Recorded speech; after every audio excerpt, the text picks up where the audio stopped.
2014 से 2026 तक सरकार ने हर विषय पे चर्चा की है, खुले मन से चर्चा की है और इस बार भी राष्ट्रपति अभिभाषण पर बहुत अच्छी चर्चा चल रही थी।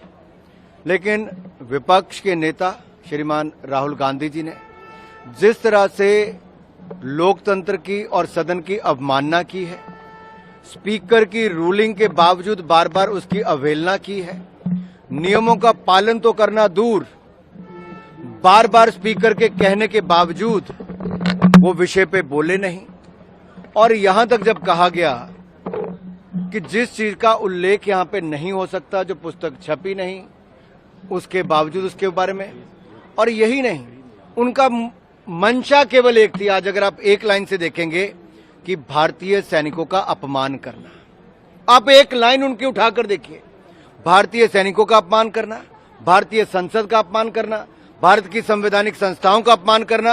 अब कांग्रेस के पास केवल यही एजेंडा बचा है।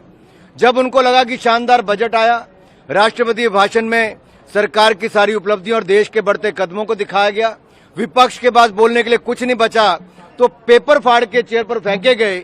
इससे बड़ा दुर्भाग्य क्या होगा?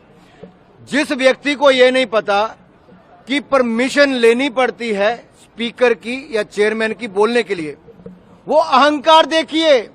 ये परिवार और एक पार्टी का अहंकार है जो सत्ता में रही, वो सत्ता का नशा है। जो कहते हैं मुझे परमिशन, इनके राहुल गांधी जी कहते हैं मुझे परमिशन लेनी पड़ेगी। इसका मतलब वो अपने आप को सदन से बड़ा समझते हैं, स्पीकर से बड़ा समझते हैं, संवैधानिक संस्थाओं से बड़ा समझते हैं।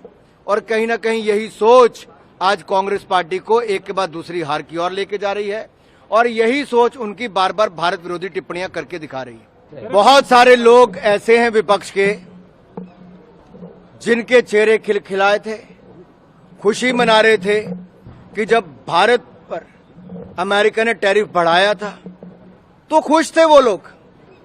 लेकिन आज जब सही मायने में खुश होना चाहिए कि यूएस इंडिया ट्रेड डील एक इतिहास रचने वाले हैं, इससे पहले mother of all trade deals European union के साथ हुई, इंग्लैंड यूनाइटेड किंगडम के साथ हुई, उन पर भी खुशी मनाने की बजाय विपक्ष प्रश्न चिन्ह खड़ा करता रहा। सवाल ये खड़ा होता है कि विपक्ष और कांग्रेस पार्टी क्या भारत के हित में है कि भारत के विरोध में है? भारतीय सेना के खिलाफ है, भारत की ट्रेड डील्स के खिलाफ है, भारत के नेतृत्व के खिलाफ है, भारत की संसद के खिलाफ है, भारत के लोकतंत्र के खिलाफ है, भारत की संवैधानिक संस्थाओं के खिलाफ है। ये भारत विरोधी सोच राहुल गांधी जी की और कांग्रेस के नेताओं की और विपक्ष के नेताओं की स्पष्ट दिखाती है कि आज ये संसद भी चलने नहीं दे रहे, स्पीकर की अनुमति नहीं लेना चाहते, अपने आप को स्पीकर से बड़ा, सदन से बड़ा समझते हैं।